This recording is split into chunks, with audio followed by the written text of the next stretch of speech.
अच्छा जी। यहाँ पर हमने आर्टिकल 4 डिस्कस किया था कि किसी भी जज और मजिस्ट्रेट को जो है वो किसी भी स्पेशल ऑर्डर के अलावा हम किसी भी उसके काम के लिए या जो भी उसके नॉलेज में है उसको कंपेल नहीं कर सकते, मजबूर नहीं कर सकते कि वो आके बतौर विटनेस जो है वो एविडेंस दे। बट ही में भी, यहाँ पर देख रहे हैं बट का वर्ड है, ये नेगेटिव वर्ड है।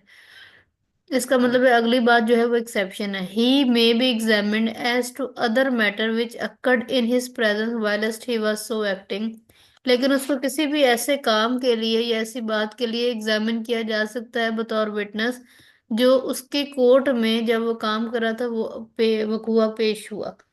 जैसे कि हम देखते हैं अदालतों में कत्ल हो जाते हैं, तो जज जो होता है वो उसका जश्मदीद गवाह होता है। तो फिर उसको कंपेल किया जा सकता है कि वो आकर विटनेस बॉक्स में आकर गवाही दे उसके बारे में।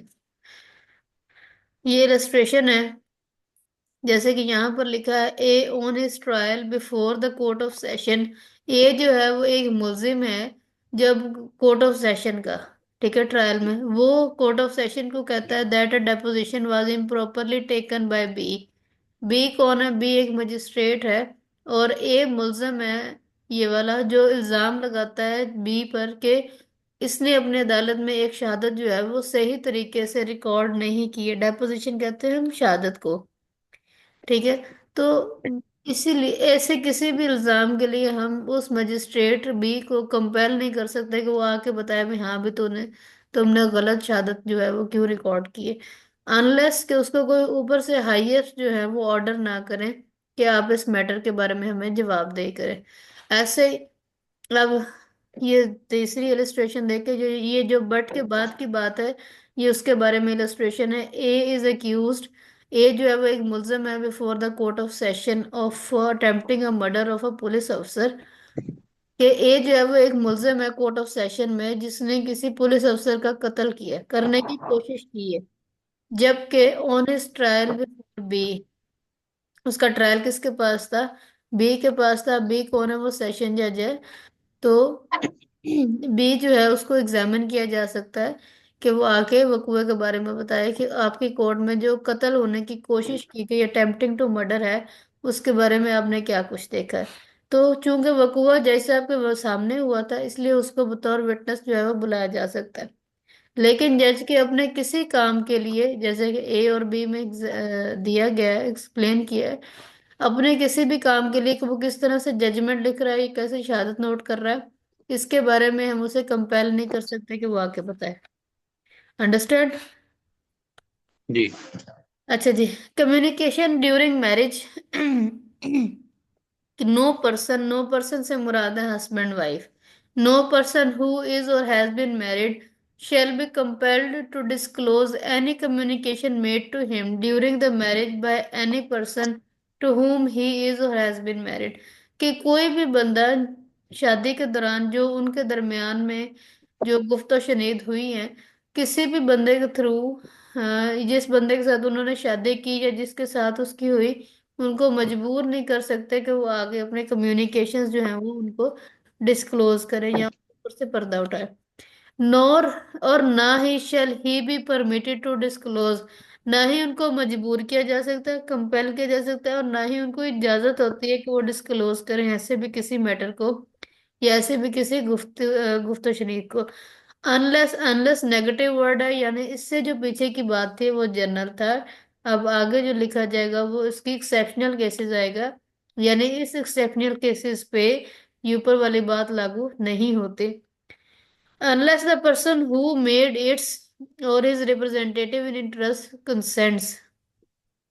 या तो जो बंदा बना रहा है उसको इजाजत दी गई है, उसको, या उसका जो नुमाइंदगान है उसको इजाजत दी गई है। Accept in suits between the married person. या जो दोनों जौज हैं, जो दोनों मैरिड पर्सन हैं, उनके दरमियान में कोई दावा चल रहा है, फैमिली या दीवानी दावा चल रहा है, तो भी ऐसी जो कम्युनिकेशंस हैं उनको डिस्क्लोज किया जा सकता है।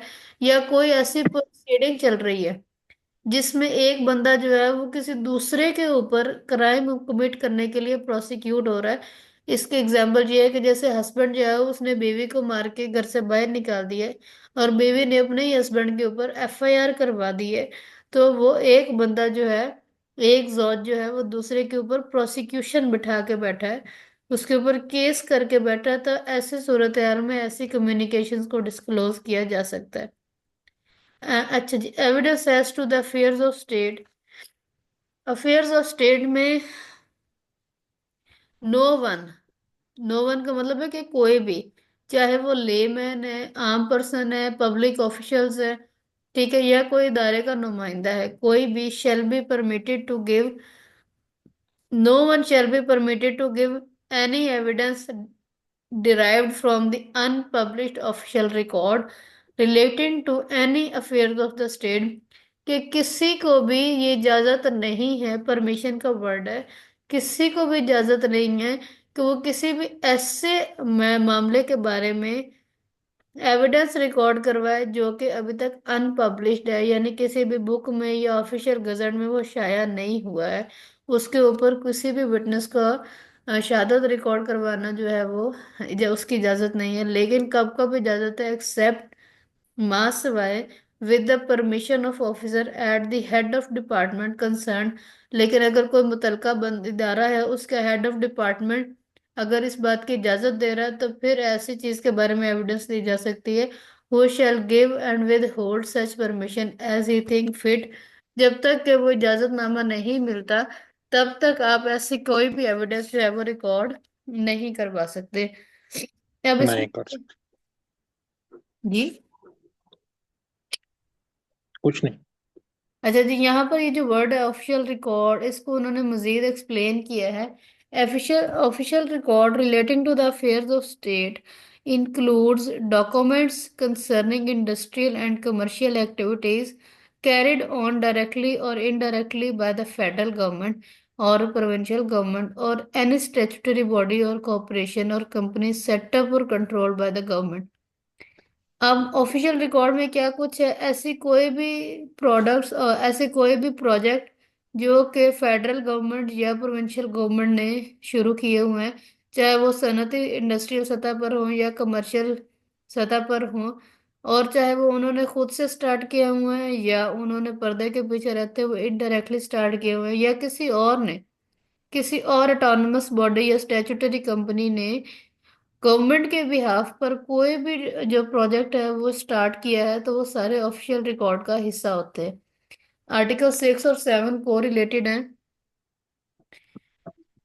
आर्टिकल 7 कहता है जी नो पब्लिक ऑफिसर, वहां पर वर्ड था नो वन, यानी उसमें हम सारे ही आ जाते हैं, लेकिन यहाँ पर नो पब्लिक ऑफिसर है, यानी यहाँ पर हमेशा गवर्नमेंट ऑफिशियल्स आते हैं या कोई भी ऐसा बंदा जो कि किसी इदारे से मुंसलिक है। शेल बी कंपेल्ड, उसे मजबूर, अब जो इदारे के बंदे होते हैं उन्हें तो हर बात पता होती है, तो यहाँ पर वर्ड कंपेल्ड का है, ऊपर वर्ड था परमिटेड का। यहाँ पर अगर आप देखें, यहाँ वर्ड परमिशन का था, यानी हमें इजाजत ही नहीं है किसी को भी, और यहाँ पर चूंकि इनको सारे मामलात का पता होता है, तो इनको कंपेल भी नहीं किया जा सकता। shall be compelled to disclose communication made to him in official confidence। अगर किसी भी पब्लिक ऑफिशियल के साथ कोई भी मीटिंग की गई है और जो कि उसको खुफिया तौर पर रखने की बात है, तो उस पब्लिक ऑफिसर को कंपेल नहीं किया जाएगा इन द पब्लिक इंटरेस्ट, ऐसी किसी भी बात को डिस्क्लोज करने का जिसकी वजह से जो पब्लिक इंटरेस्ट है वो सफर करेंगे, या कोई भी पब्लिक ट्रैंक्विलिटी या पीस जो है उसको खतरा लाक हो सकता है, ऐसी किसी भी कम्युनिकेशन को डिस्क्लोज नहीं किया जा सकता। अब कम्युनिकेशन क्या कुछ है, वो वही कुछ है जो कि ऊपर हमने ऑफिशियल रिकॉर्ड्स में पढ़ा है। Communication includes the communication concerning industrial and commercial activities carried on directly or indirectly by the federal government or provincial government or any statutory body or corporation or company set up or controlled by the such government। मुझे इसको explain करने की दोबारा जरूरत तो नहीं है। नहीं।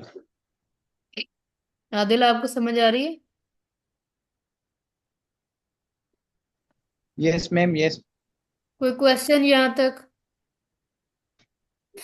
No no ma'am. Okay. Information as to the commission of offences. अब किसी नो मजिस्ट्रेट, यहाँ पर तीन अथॉरिटीज की बात है, मजिस्ट्रेट, पुलिस ऑफिसर और रेवेन्यू ऑफिसर। इन तीनों अथॉरिटीज को आप मजबूर नहीं कर सकते इस बात के लिए कि वो हमें डिस्क्लोज करें कि जो उनके पास किसी भी ऑफेंस की कमीशन के बारे में इंफॉर्मेशन आई है वो किस तरह से आई है। ठीक है, या उन्हें कैसे पता चला है कि फलां जगह पर कोई ऑफेंस कमिट हो रहा है। No magistrate or police officer shall be compelled to say whence he got any information as to the commission of any offences। किसी भी मजिस्ट्रेट या पुलिस को किसी भी कमीशन की इंफॉर्मेशन के बारे में को डिस्क्लोज करने के बारे में उनको मजबूर नहीं किया जा सकता। इसी तरह रेवेन्यू ऑफिसर है, उसे भी कंपेल नहीं किया जा सकता कि पब्लिक रेवेन्यू के हवाले से जो भी ऑफेंसेस हैं उनकी मालूमात उसको किस तरह से और किसने दी है। ठीक है, तो ऐसी इंफॉर्मेशन को डिस्क्लोज करने के लिए उन्हें मजबूर नहीं किया जा सकता। रेवेन्यू ऑफिसर को उन्होंने डिटेल में बयान किया, means any officer employed in or about the business of any branch of public revenue. तो पब्लिक रेवेन्यू के किसी भी ब्रांच में जो बंदा ऑफिसर एम्प्लॉयड है उसे हम रेवेन्यू ऑफिसर कहते हैं। वो छोटे से छोटा बंदा भी हो सकता है और बड़े से बड़ा भी। कानूनगो से लेके आपका मेंबर बोर्ड ऑफ रेवेन्यू तक सारे जो बंदे होते हैं वो सारे रेवेन्यू ऑफिसर्स होते हैं। कानूनगो जो होता है वो सबसे छोटा होता है, बल्कि उससे भी छोटा मेरे का नंबरदार होते हैं। अच्छा जी, प्रोफेशनल कम्युनिकेशन ये आप लोगों के बारे में है, आप लोग एडवोकेट्स हैं, इसे आप गौर से देखें। आर्टिकल 9 ये कहता है, no advocate shall at any time be permitted. यहाँ को मैं आपको ये लाइन बढ़ा रही हूँ, इसको फोकस कीजिएगा। No advocate shall at any time be permitted to disclose any communication made to him in the course of or for the purpose of his employment as such advocate by or on behalf of his client, or state the or to state the content or condition of any document with which he has become acquainted in the course and for the purpose of his professional employment। अच्छा, बात लंबी हो गई है। No advocate shall at any time be permitted to disclose any communication made to him in the course और for the purpose of his employment as such advocate. कि किसी भी एडवोकेट को किसी भी वक्त ये इजाजत नहीं है कि वो अपने क्लाइंट के साथ हुई हुई किसी भी गुफ्तगू को डिस्क्लोज करे, जब तक वो बंदा अपने एम्प्लॉयमेंट, आपकी ये हिज एम्प्लॉयमेंट का मतलब है यानी आपकी बात हो रही है, जब तक आपका नहीं। वकालतनामा उस क्लाइंट के साथ अटैच है, किसी भी बात को आप डिस्क्लोज करने की आपको इजाजत नहीं है। कब इजाजत है? Unless with his clients express consent. इस बात को नोट करें कि यहाँ पर वर्बल कंसेंट की बात नहीं है, एक्सप्रेस कंसेंट की बात है। क्लाइंट जो है वो लिख कर देगा कि जो है आप कम्युनिकेशन को डिस्क्लोज कर सकते हैं। ठीक है, या किसी भी ऐसे डॉक्यूमेंट के बारे में जो कि डॉक्यूमेंट वकील साहब ने पढ़ा है, या उस पर कोई भी ऐसी कंडीशंस हैं जो वकील साहब ने पढ़ी हैं, उसके कंटेंट्स के बारे में वकील साहब को बखूबी इल्म है, तो उन कंटेंट्स के बारे में वो कोई भी एविडेंस या कोई भी जो बयान है वो कोर्ट में जाकर नहीं देंगे जब तक कि उनका क्लाइंट उनको एक्सप्रेसली कंसेंट ना दे दे। समझ आई? और टू नहीं। डिस्क्लोज, हाँ, और to disclose any advice given by him to his client in the course और for the purpose of such employment. और उसके और उसने अपने क्लाइंट को जो कोई भी मशवरा दिया है, वकला हजरात अपने क्लाइंट्स को मशवरे देते हैं, हम देखते हैं कि कभी कभार गलत मशवरे भी दे रहे होते हैं, तो उसको जो कोई भी एडवाइस दिया उसको भी डिस्क्लोज करने की ना तो इजाजत है और ना ही उनको कंपेल किया जा सकता है। ठीक है, ये आपकी प्रिविलेज कम्युनिकेशन है, आपको प्रिविलेज हासिल है कि आपके क्लाइंट्स आपके साथ जो मर्जी बात करें, आपको मजबूर नहीं किया जाएगा कि आप उसको डिस्क्लोज करें, बल्कि आपको इजाजत भी नहीं होती। अच्छा जी, यहाँ से एक्सेप्शन है, provided that nothing in this article shall protect from closure. लेकिन इस बात में ऐसी कोई भी चीज नहीं लिखी हुई कि आप किसी ऐसी चीज को भी डिस्क्लोज ना करें। आप ये जो दो पॉइंट्स लिखे हैं इनको डिस्क्लोज कर सकते हैं। Any such communication made in the furtherance of any illegal purpose। लेकिन अगर ऐसी कोई कम्युनिकेशन है जिससे वकील साहब को इबाहम हुआ है कि किसी भी गैर कानूनी काम के लिए ये कम्युनिकेशन हो रही है, तो उसको डिस्क्लोज किया जा सकता है। या any fact observed by the advocate, या वकील साहब ने कोई ऐसी चीज को ऑब्जर्व किया है इन कोर्स ऑफ हिज एम्प्लॉयमेंट, जब वो उनका वकील था, एज सच शोइंग दैट, जो कि ये जाहिर कर रहा था दैट एनी क्राइम और फ्रॉड हैज बीन कमिटेड, कि कोई भी क्राइम या फ्रॉड जो है वो कमिटेड हो चुका है, ठीक है, since the commencement of his employment, उसकी एम्प्लॉयमेंट के दौरान। And whether the intention of such advocate was और was not directed to such fact और by on the behalf of his client. और इस लिहाज से उसकी जो तवज्जो थी एडवोकेट की, वो उस फैक्ट के हवाले से वो अपने क्लाइंट के बिहाफ पर नहीं थी, ठीक है।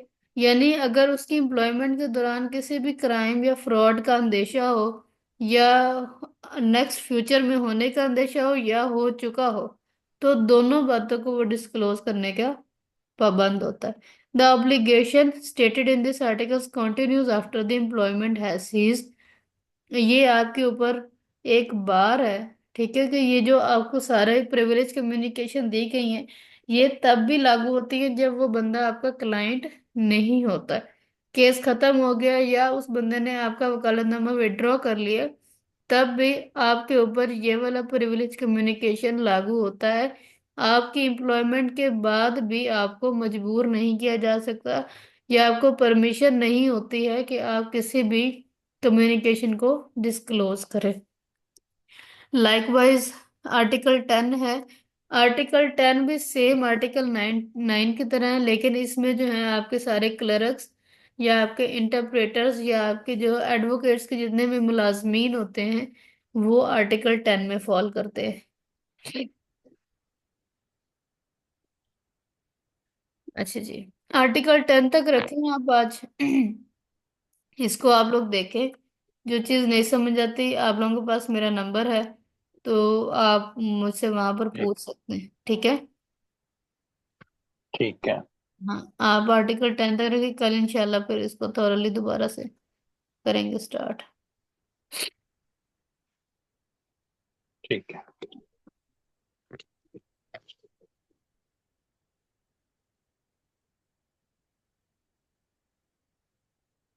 एक मिनट। आपके पास सीपीसी है? सीपीसी जी। हम्म। जी। अरे चलिए।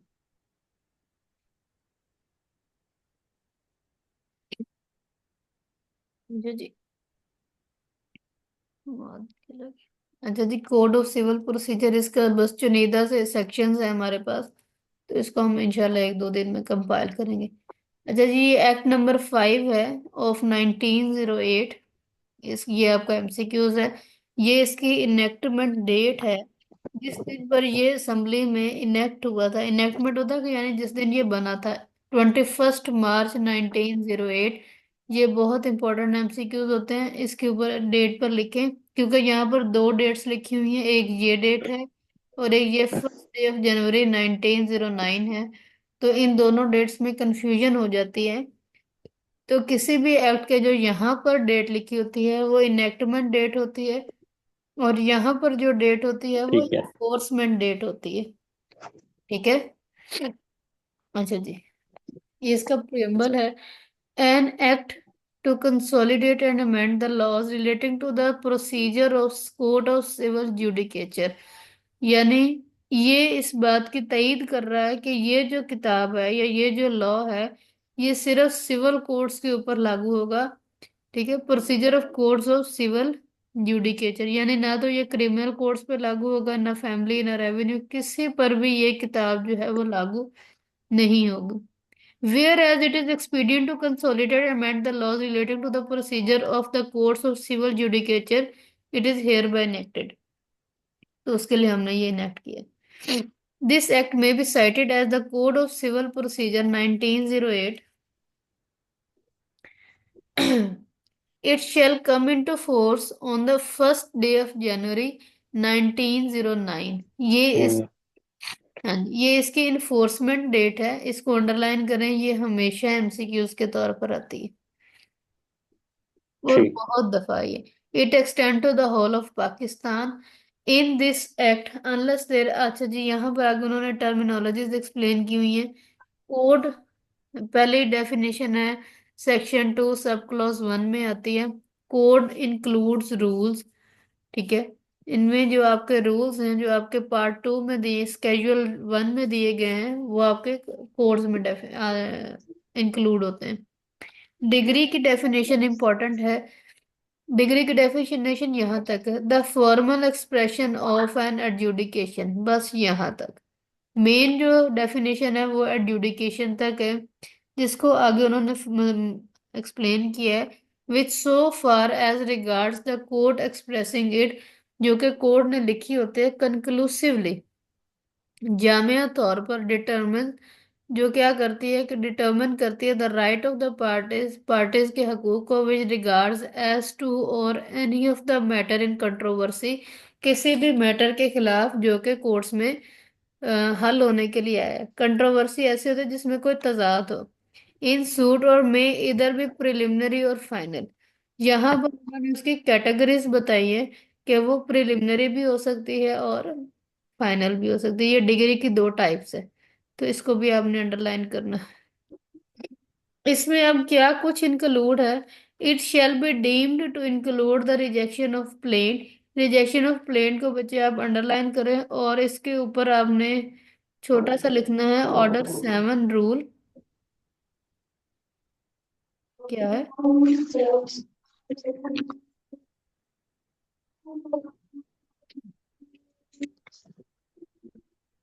मेरा आप सुन रहे हैं? जी जी। हाँ, रिजेक्शन आपको सीपीसी कुछ आइडिया है आपको सीपीसी का? No miss. अच्छा जी, रिजेक्शन ऑफ प्लेन का कोई आइडिया है कि इसको कौन सा ऑर्डर डील कर रहा है? फ्रैंकली स्पीकिंग परेशान होने की जरूरत नहीं है। मैं जो भी क्वेश्चन पूछूं अगर आता हो तो ठीक है, नहीं तो क्वेश्चंस को याद रखना है, वो एमसीक्यूज फॉर्म में आ जाते होते हैं, ठीक है। ठीक है। तो परेशान नहीं होना कि मैं अगर क्वेश्चन कोई पुट कर रही हूँ आपके सामने। अच्छा जी, रिजेक्शन ऑफ प्लेंट जो है वो ऑर्डर 7 रूल 11 में होता है, ठीक है। तो इसको आपने ठीक है। इसको आप हाईलाइट करें और इसके ऊपर इसकी रेलेवेंट प्रोविजन लिखें। रिजेक्शन ऑफ प्लेन के ऊपर ऑर्डर 7 रूल। नंबर 2 क्या है, the determination of any question with in session 144। ये बहाली दावे के हवाले से होती है 144।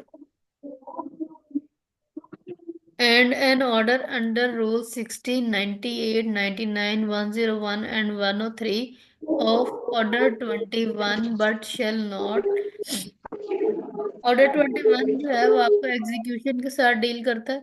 एग्जीक्यूशन में जो सेल है या अटैचमेंट है, वो सारे इन ऑर्डर्स के, इन रूल्स के तहत वो होती है। तो उसको हम बाद में देखेंगे। ऑर्डर 21 आपके सिलेबस में नहीं है तो इसको हम डिटेल में नहीं लेके जा रहे। बट शेल नॉट इंक्लूड, लेकिन डिग्री की डेफिनेशन में क्या नहीं है, any adjudication from which an appeal lies as an appeal from an order, और यानी ऐसा कोई भी फैसला जिसके खिलाफ कोई अपील लाई कर रही हो या किसी भी ऑर्डर के खिलाफ अपील लाई कर रही हो, तो ऐसे फैसले को हम डिग्री नहीं कहते होते, ठीक है। क्योंकि हम कहते हैं कि जो ठीक। अपील है वो कंटिन्यूशन ऑफ सूट है। तो जब अपील हो जाती है तो पिछला जो फैसला होता है वो खत्म हो जाता है, अब जो अपील में आएगा वो नया फैसला होगा, ठीक है। ठीक। या किसी भी any order for the dismissal for default, या कोई भी ऐसा ऑर्डर जिसकी वजह से आपका दावा खारिज हो जाए बाय डिफॉल्ट, ठीक है, वो भी डिग्री की डेफिनेशन में नहीं आता। अब फॉर डिफॉल्ट का क्या मतलब है? फॉर डिफॉल्ट का मतलब है अदम पैरवी खारिज होना, या अदम तलबाना खारिज होना, अदम शहादत खारिज हो जाना। तो ये सारे क्या हैं? ये डिसमिसल फॉर डिफॉल्ट है। यानी ऐसे किसी भी तरीके से आपका दावा खारिज होना जो कि मेरिट पर डिसाइड ना हुआ हो, जिसमें एविडेंस कॉल ना की गई हो, या जिसमें विटनेसेस पर कोई जरा नहीं होती, तब वो डिसमिसल फॉर डिफॉल्ट होते। अच्छा जी, यहाँ पर इन्होंने दो कैटेगरीज को डिफाइन किया था, प्रिलिमिनरी एंड फाइनल। तो प्रिलिमिनरी डिग्री को उन्होंने मजीद एक्सप्लेन किया है यहाँ पर। अ डिग्री इज प्रिलिमिनरी, ठीक है। प्रिलिमिनरी का मतलब होता है इब्तदाइया। A degree is preliminary when further proceeding have to be taken before the suit can be completely disposed of। Preliminary degree वो होती है जो कि इब्तदाई तौर पर कुछ हिस्सा उसका जो है वो डिसाइड हो जाता है, लेकिन बकिया हिस्सा को डिसाइड करने अभी जरूरत होती है। जैसे कि अगर मैं आपको एग्जांपल दूं, तो जो ये तकसीम जायदाद के केसेस होते हैं, तो जब भी जायदाद तकसीम होनी होती है, तो जैसे आप पहला क्वेश्चन ये रखते हैं कि प्रॉपर्टी की जो टाइटलमेंट है उसके ऊपर कोई मसला तो नहीं है, ठीक है। यानी प्रॉपर्टी के, तो पहले जो प्रिलिमिनरी डिग्री आती है वो प्रॉपर्टी के टाइटल पर आती है, ठीक है। तो दोनों पार्टीज को प्रॉपर्टी के जो टाइटल पे कोई परेशानी नहीं है या कोई भी ऑब्जेक्शन नहीं है, ठीक है। इनका टाइटल जो है वो सेटिस्फाइड है, तो वो प्रिलिमिनरी डिग्री होती है। बाद में उसका सेकंड पार्ट जो है उसका डिसाइड होता है, जो कि तकसीम जायदाद पर होता है। और फाइनल क्या होता है? Final decree, it is final when such adjudication completely dispose of the suit, ठीक है। इसकी जो फाइनल एडजुडिकेशन होती है उसके बाद जो दावा मुकम्मल तौर पर खत्म हो जाता है, और उसके बाद कोई प्रोसीडिंग की जरूरत नहीं। क्वेश्चन आया तो और it may be partly preliminary and partly final. और ये भी हो सकता है कि जो केस हो वो आपका जुजवी तौर पर डिग्री हुआ हो और जुजवी तौर पर खारिज हुआ, ठीक है। जरूरी नहीं है कि आपने सारा क्लेम किया तो सारा ही आपको मिलेगा। कुछ हद तक आपको मिल सकता है, कुछ नहीं मिलता। जैसे कि हम दावा दायर करते हैं तो हम उसमें अपने मीन्स प्रॉफिट भी क्लेम करते हैं। मीन्स प्रॉफिट को हम आगे पढ़ेंगे। तो हमने अब तक की प्रैक्टिस में देखा है कि मीन्स प्रॉफिट जो होते हैं वो कभी भी डिग्री नहीं होते हैं। तो ये पार्शली डिग्री हम इसे कहते हैं, जो कि जुजवी तौर पर सही होती है और जुजवी तौर पर खारिज हो जाती है।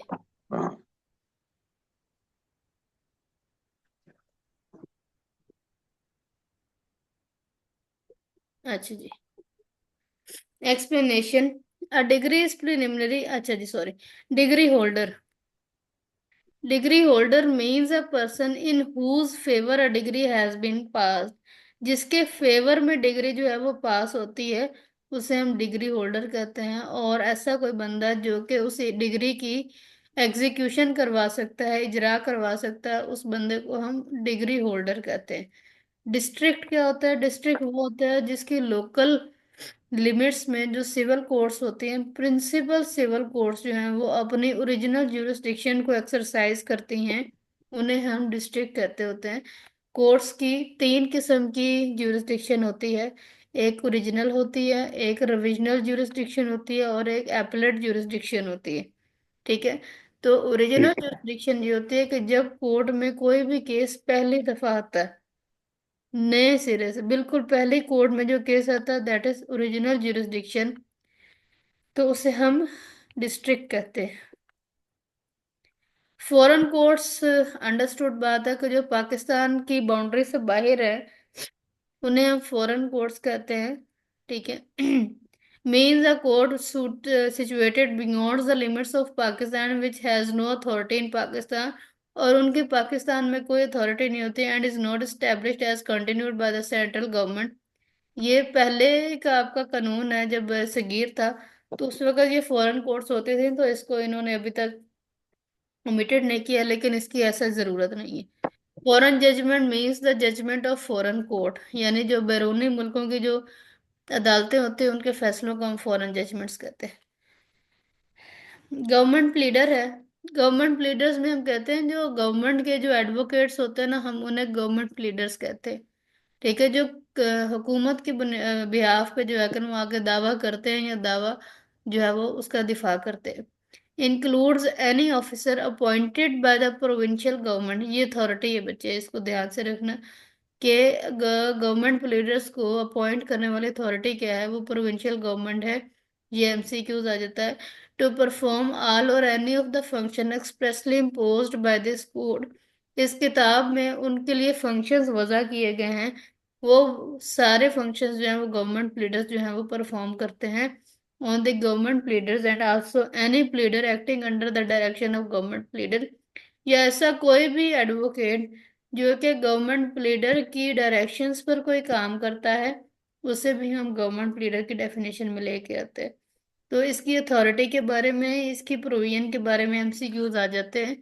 तो ये आपने जहन में रखने हैं। अच्छा जी, जज means the presiding officer of civil code.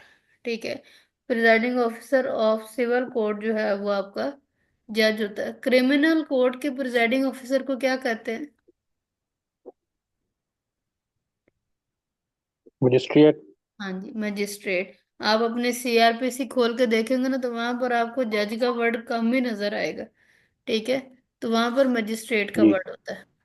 अब जजमेंट क्या है इनकी, ये जो प्रोविजंस है ना, ये बच्चे आपने याद रखने हैं, इनको आपने देखना है।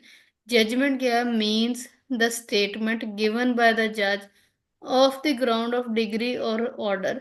डिग्री की बुनियाद पर जो स्टेटमेंट दी जाती है, डिटेल्ड स्टेटमेंट जो जजेस देते हैं, उन्हें हम जजमेंट्स कहते हैं। ठीक है, जजमेंट ठीक। डेटर। ऊपर हमने डिग्री होल्डर पढ़ा था। डिग्री होल्डर वो बंदा होता है जिसके फेवर में होता है केस। ठीक है, जिसके जो केस जी। जीत।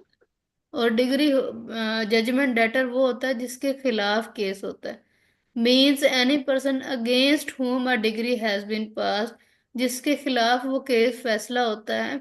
और an order capable of execution has been made, या जिसके खिलाफ जो है वो एग्जीक्यूशन की जा सकती है, उस बंदे को हम जजमेंट डेटर कहते हैं। लीगल रिप्रेजेंटेटिव्स होते हैं कानूनी वारसान हम इन्हें कहते हैं। और इसमें वो लोग शामिल हैं, being a person who in law represent the state of deceased person. वो बंदा या वो इंसान जो कि फौत हुए मुतवफ़ी की रियासत या मुतवफ़ी की जायदाद को रिप्रेजेंट कर सके। डिसीज्ड कहते हैं हम फौतशुदा को। एंड इंक्लूड्स ठीक। एनी पर्सन, और इसमें वो लोग भी शामिल है who intermeddles with the state of the deceased, जो कि मुतवफ़ी की जायदाद में मुदाखलत कर सकते हैं। इंटरमिडल का मतलब होता है मुदाखलत करना। एंड वेयर अ पार्टी सूज और is sued in representative character, और जब कभी पार्टी कोई दावा दायर करती है या उस पर दावा होता है, तो वो लोग भी इसमें शामिल हैं जो कि on whom the state devolve on the death of the party. तो इसमें वो लोग भी शामिल हैं जिनमें जायदाद जो है वो, मुतवफ़ी की जायदाद जो है वो डिवाइड होनी है, यानी कि उसके जानशीनी वारसान जिनके दरमियान में उनकी जायदाद डिवाइड होगी। तो ये सारे जो है लीगल रिप्रेजेंटेटिव्स होते हैं। अब देखे ना आपने यहाँ पर एक वर्ड पड़ा आपसन, यानी उन्होंने डायरेक्ट जो है वो बेटा बेटी या कोई भी ऐसा नहीं लिखा। इसका मतलब है कि ऐसा कोई भी बंदा जिसको वो मुख्तार बना जाए, जिसको वो डिक्लेयर कर जाए कि मेरे बाद मेरी जायदाद की जो रखवाली करेगा या मेरी जायदाद को जो संभालेगा वो ये फलां बंदा होगा। ठीक है, तो वो भी जी। लीगल रिप्रेजेंटेटिव हो सकता है। ठीक है, और उन्होंने जो जानशीनी वारसान है उनको तो बिल्कुल लास्ट पे रखा है। ठीक है, कि ठीक। वो लोग जिनके दरमियान में वो प्रॉपर्टी डिवाइड हो सकती है, ठीक है, वो बाद में आते हैं। अच्छा जी, मींस प्रॉफिट है सेक्शन सब क्लॉज 12 है।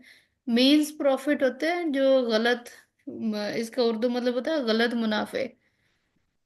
मींस प्रॉफिट ठीक। Of property means those profit which the person in wrongful possession, यहाँ पे पोजेशन आना था, in wrongful possession of such property actually received or might with the ordinary diligence have received therefrom, together with the interest on such profit। यहाँ तक हम रखते हैं कि ऐसे प्रॉफिट जो कि एक कोई बंदा है, वो उसने किसी चीज के ऊपर कब्जा किया हुआ, किसी ऐसी चीज पर जो उसकी है ही नहीं।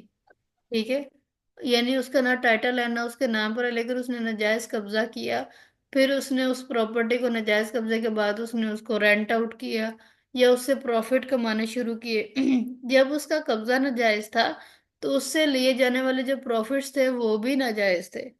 ठीक है। तो वो सारे जो प्रॉफिट्स जो हैं, जो नाजायज प्रॉफिट हैं, वो इस मींस प्रॉफिट में आते हैं।